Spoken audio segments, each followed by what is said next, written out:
try to kick your leg out or try to bring it up and around. The mobility of that hip. Wow. Huge difference.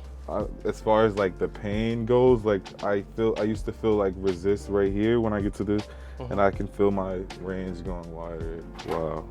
That's a miracle. These are the spots where the nerves potentially have been nicked. Whoa. And this is a neuromuscular re-education, and you're getting some changes in there without having to try it with your own brain. Wow, I'm really shook about it. What? That's a blessing. Yeah, that Hey, is.